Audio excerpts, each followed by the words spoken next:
Good morning and a very, very happy morning. We are reading The Untethered Soul written by Michael Lesinger. We are on page number 53 और हम समझ रहे हैं heart, spiritual heart and energy patterns को। और हमने ये समझा था कि जिस समय हम अपनी ज़िंदगी में जो भी इंसिडेंट हो रहे हैं उनको अपने थ्रू पास नहीं होने देते और उन्हें अपने अंदर रख लेते हैं, then it becomes a problem. वो कहते हैं आसान नहीं है कि किसी भी एनर्जी को, जो ये एनर्जी हमारे अंदर है, इसको हम एक जगह लंबे समय तक रख पड़े। It is always on the move. जिस समय आप स्ट्रगल करते हैं कि जो ये इवेंट्स आप में से नहीं निकलते, कुछ ऐसा हुआ जिसे आप भूल नहीं पाते हैं, तो सबसे पहले उससे पैदा की हुई जो एनर्जी है वो अपने आप को रिलीज़ करने की कोशिश करती है by manifesting through the mind. क्यों? इसीलिए हमारा माइंड एकदम एक्टिव हो जाता है, कुछ भी होता है एकदम चलता रहता है। जिस समय ये एनर्जी माइंड से नहीं रिलीज़ हो पाती है, क्योंकि माइंड में और बहुत सारे थॉट्स होते हैं और उस पर अपनी बहुत सारी धारणाएं होती हैं, तो ये हार्ट दिल से रिलीज़ होने की कोशिश करती है। इसलिए वहाँ पे बहुत सारी इमोशनल एक्टिविटी होती है, उसका आपके ऊपर प्रभाव होता है। जिस समय आप रेजिस्ट करते हैं इस रिलीज़ को भी, तब ये एनर्जी जो है ये पैक्ड हो जाती है आपके दिल की गहराइयों में, जिसे योगिक ट्रेडिशंस के अंदर ये जो अनफिनिश्ड एनर्जी पैटर्न्स हैं उसको बोलते हैं संस्कारा। इस संस्कृत शब्द का मीनिंग है इम्प्रेशंस। योगिक टीचर के अंदर ये सबसे इम्पॉर्टेंट इन्फ्लुएंस माना जाता है जो आपकी ज़िंदगी को इफ़ेक्ट करता है। एक संस्कारा एक ब्लॉकेज है, एक इम्प्रेशन है आपके पास्ट के कुछ इंसिडेंट्स का।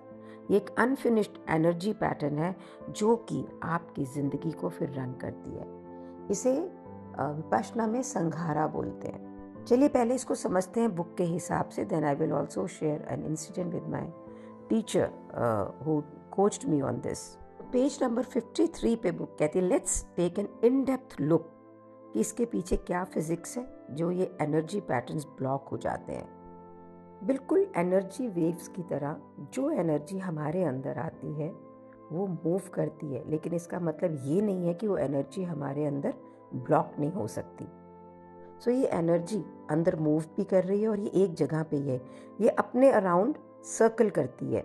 जैसे कि हम देखते हैं प्लैनेटरी ऑर्बिट्स जो होते हैं उसके अंदर एटम्स कैसे वर्क करते हैं। हर चीज़ एनर्जी है और एनर्जी एक्सपैंड करती है आउटवर्ड को, अगर उसको कंटेन नहीं करके रखा जाए तो। और क्रिएशन को मैनिफेस्ट करने के लिए एनर्जी अपने अराउंड साइकिल करके एक स्टेबल यूनिट बनाती है। तो जितना भी ये फिजिकल यूनिवर्स है उसी में एनर्जी जो मैनिफेस्ट कैसे करती है as a form of atom, वही एक बिल्डिंग ब्लॉक है जिसमें पूरा यूनिवर्स बनता है। जैसा कि हमने डिस्कवर किया है कि एनर्जी अपने ही अराउंड साइकिल करती है, हमने ये भी जाना है कि एटम्स के अंदर एनफ एनर्जी होती है कि वो पूरी दुनिया को ब्लो कर दें जबकि वो एनर्जी को रिलीज़ करते हैं। और अगर एनर्जी को रिलीज़ के लिए फोर्स नहीं होता है तो एनर्जी आपके अंदर हार्नेस्ड यानी कंट्रोल में रहती है अपने इक्विलिब्रियम स्टेट में। तो संस्कारा में जो ये एनर्जी है ये अपने अराउंड साइकिल करती है। आपके अंदर जो संस्कार हैं, जो जिसको विपासना संघारा बोलते हैं, ये एक एनर्जी के स्टोर्ड पैटर्न है जो एक इक्विलिब्रियम रिलेटिव स्टेट के अंदर आपके अंदर रहते हैं। ये आपकी रेजिस्टेंस है कि आप इस पैटर्न ऑफ एनर्जी को जो कि साइकिल अराउंड कर रहे हो उसको आप एक्सपीरियंस करते हैं। इस एनर्जी के पास में अब कोई और जगह नहीं है क्योंकि आप खुद उसे जाने नहीं दे रहे हैं। इसी तरह से जो अधिकतर हम लोग हैं ना, एनर्जी को, अपनी प्रॉब्लम्स को, अपने इश्यूज़ को प्रोसेस करते हैं और इस प्रकार आपके पूरी ज़िंदगी के अंदर बहुत सारे संस्कार जो कलेक्टेड होते हैं वो आपके दिल की गहराइयों के अंदर स्टोर होते रहते हैं। तो यहाँ पे जो बुक में एक पहले एग्जाम्पल दिया था जहाँ पे कि राइटर कहता है कि आपने एक गाड़ी के अंदर देखा अपनी गर्लफ्रेंड जैसी लड़की को और क्या उसने इमोशंस आपके अंदर क्रिएट की थी। ये जो डिस्टर्ब्ड एनर्जी पैटर्न था ये जब आपके हार्ट में स्टोर हो गया तो ये बेसिकली इनएक्टिव है। ऐसे लगता है कि आपने सिचुएशन को हैंडल कर दिया, अब इसके अंदर आपके पास कोई इश्यू नहीं है। आपने इसको अपनी गर्लफ्रेंड को भी मेंशन नहीं किया क्योंकि आप आपको लगता है कि वो आपको जेलस समझेंगी। आपको ये नहीं पता था उस समय कि मैं इस एनर्जी जिसको मैं रेजिस्ट कर रहा हूँ इसके लिए मैं क्या करूँ, इसलिए वो आपके हार्ट के अंदर स्टोर होगी और बैकग्राउंड में है, बॉदर नहीं कर रही है वो अपने आप को। ऐसा लगता है that it's all over, it's the incident has happened and it's all over, but ऐसा नहीं है, इट्स नॉट ऑल ओवर। ये जो जितने भी संस्कारा हैं, संघाराज हैं, ये वहाँ स्टोर होते रहते हैं। जो भी चीज़ें आपके से बिल्कुल आम रूप में पास नहीं हो जाती हैं, जब से आप बेबी थे तब से ये आपके अंदर रहते हैं, ये इम्प्रेशंस हैं, राइट। और ये आपके स्पिरिचुअल हार्ट के वॉल में रहते हैं, और ये बिल्टअप जो है ये आपकी एनर्जी फ्लो को रिस्ट्रिक्ट करता है। अब बुक कहती है, आपको ये समझ में आ गया होगा कि आपके हार्ट के अंदर ये ब्लॉकेजेस कहाँ से आती हैं, और ये इसमें इतना पोटेंशियल है कि ये इम्प्रेशन इतना ज़्यादा बिल्टअप हो जाते हैं कि बहुत ही थोड़ी एनर्जी फिर वहाँ से निकलती है। और जब ऐसा होता है तो आप अपने आप को डिप्रेशन में पाते हैं। डिप्रेशन का मतलब ही है कि बहुत ही कम एनर्जी आपके दिल और दिमाग में से निकल रही है। दुनिया की हर चीज़ नेगेटिव नज़र आती है। आपकी सेंसेस यानी इंद्रियों से जो भी आप एक्सपीरियंस करते हैं वो इस डिप्रेसिव एनर्जी से निकलता है before it get to your consciousness. और अगर आप डिप्रेसिव प्रोन नहीं हैं तो भी फ्रॉम टाइम टू टाइम ये बिल्टअप होता ही रहेगा, और ये सारा टाइम ब्लॉक नहीं रहता है। हार्ट जो है कभी खुलता है, कभी बंद होता है। प्रश्न ये उठता है कि ऐसा क्या कारण है कि जो हार्ट की जो फ्रीक्वेंटली ये इसकी जो स्टेट बदलती रहती है उसका क्या कारण है। राइटर कहता है अगर आप इसको ध्यान से देखें तो आप ये देखेंगे कि जो आपके इम्प्रेशंस पहले से इसके अंदर स्टोर्ड है, जो ये ब्लॉकेजेस कॉज करते हैं, ये उसके कारण है। और फिर वो पेज नंबर 55 पे दोबारा कह रहे हैं कि ये एनर्जी पैटर्न जो स्टोर्ड है ये सच्चाई है। संस्कारा क्या होते हैं कि जो भी वो आपका इवेंट हुआ उसके कुछ स्पेसिफिक डिटेल आपके पास रह गए। आपको लगता है कि मुझे आज भी याद है कि ऐसा हुआ, same year I remember so many things. तो अगर आपने कोई जेलसी एक्सपीरियंस की because you saw your girlfriend, ये एक एग्जाम्पल बुक से आप अपनी लाइफ में देखो कि किससे हो रहा है कि वो किसी को हक कर रही है, तो उस इवेंट का एक डिटेल्ड डेटा आपके अंदर संस्कारा बन के स्टोर हो गया।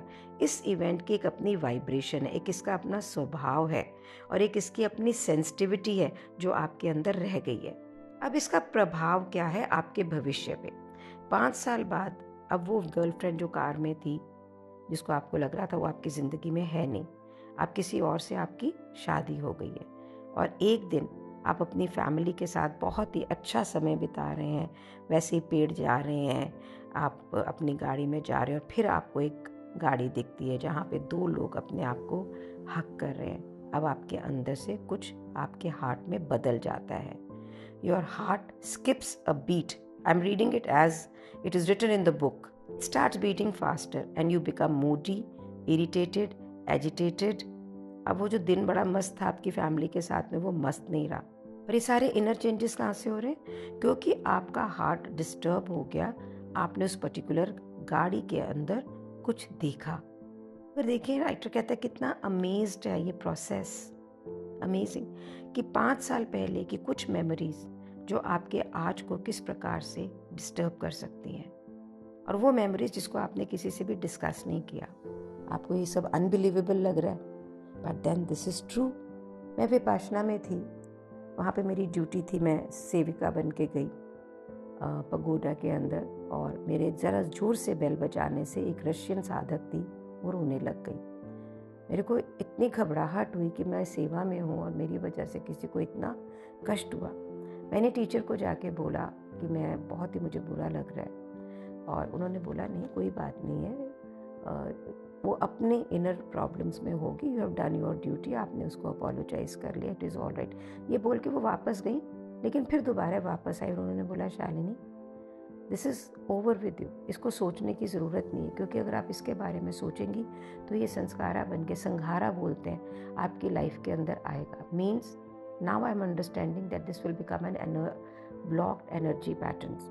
और मेरे साथ तो ऐसा बहुत बार हुआ है, बहुत बार, कि मेरा बेटा मुझे मुझे म्यूज़िक सुनने का बहुत शौक़ है, वो शाम को मुझे म्यूज़िक सुनाता है तो मेरे आंसू निकल आते, क्योंकि मैं बचपन में मेरे भाइयों के साथ म्यूज़िक सुनती थी और फिर मेरी बहुत ही बिटर लीगल फाइट हुई related to inheritance which my father has left for me. और जब भी अब मैं शाम को म्यूज़िक सुनती, वो blocked energy of their fighting with me ruins my time with my son now। सब चीज़ों को हुए हुए 15-20 साल हो गए। आज मैं पढ़ रही हूँ तो मुझे पता लग रहा है, जिसे मैं समझ रही हूँ कि व्हाट इज संघारा, किस तरह से इन चीज़ों ने मेरे हार्ट के अंदर एनर्जी को ब्लॉक करा हुआ है।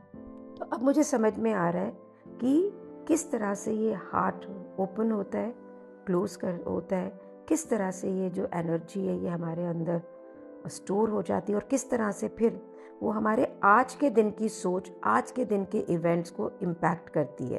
तो जो आज इंट्रैक्शन हो रही होती है ना, वो एक वाइब्रेशन क्रिएट करती है जो कि हमारे अंदर स्टोर्ड संघारास होते हैं, राइट। अब कोई ज़रूरी नहीं कि इंसिडेंट सेम है जैसा आपका पहले हुआ था, जो कि इन संघारास को वापस ज्वालामुखी की तरह से इरप्ट करेगा। से मिलता जुलता कोई भी इंसिडेंट इस संघारास को, जिसे संस्कारा लिखा हुआ है, उसे स्टिमुलेट करेगा। ये पास्ट इम्प्रेशंस जब स्टिमुलेट होते हैं तो वो आपकी प्रेजेंट लाइफ को इफ़ेक्ट करते हैं, और जो संस्कारा या संघारा आप इस समय स्टोर कर रहे हैं वो आपकी लाइफ के इनकमिंग इवेंट्स को इम्पैक्ट करेंगे।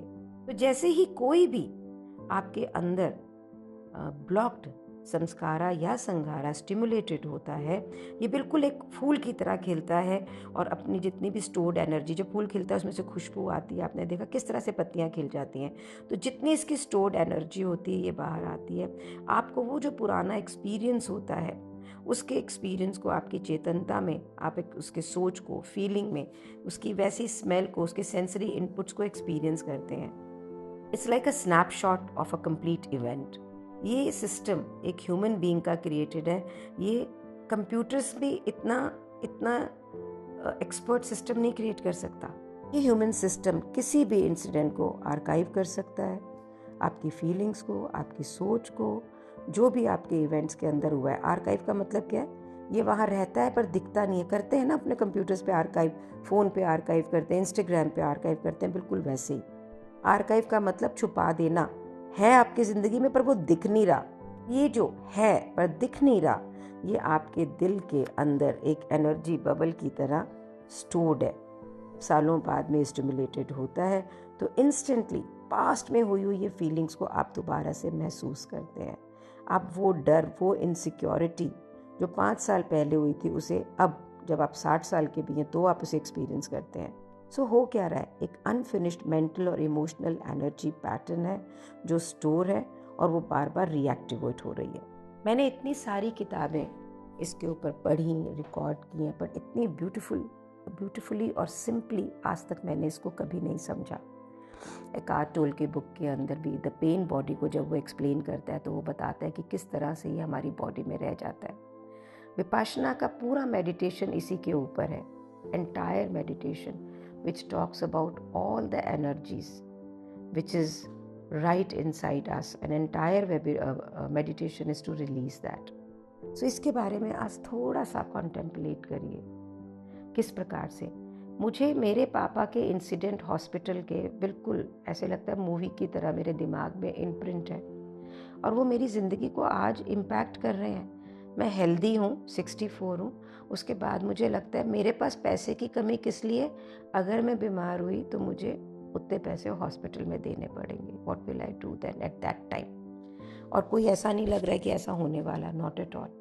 लेकिन एक मन में फियर। अब मैं जब इसको पढ़ रही हूँ तो मैं ये समझ रही हूँ कि ये मेरे जीवन में कहाँ से आ रहा है। बहुत सारी चीज़ें मेरे माइंड में आ रही हैं, मैं किन चीज़ों से अपसेट होती। मैंने इसको पहले भी स्टडी किया तो I understand that what it is. लेकिन अब मैं जब इसको और क्लैरिटी में समझ पा रही हूँ तो मेरे मन में प्रश्न आता है, how will I release it, जो कि हम सीखेंगे, है ना। आप भी याद करें कौन सी चीज़ें आपके मूड को ख़राब करती हैं। और आप देखो कि कभी आपने किसी को स्वाभाविक रूप से कुछ बोला होता है, वो उसको गलत मीनिंग लेता है या कहीं से उखड़ जाता है, तो उसके अंदर भी कोई स्टोर्ड संघारा है, कोई स्टोर्ड संस्कारा है कि जो उस वक्त इरप्ट होता है एनर्जी के रूप में। Let's understand it and free ourselves from this. And thank you so much for being in my life. Thank you so much. आपकी वजह से ही ये सारी प्रोग्रेस है, क्योंकि ये रिकॉर्ड ही आपके लिए की जा रही है. Thank you so much. Gratitude.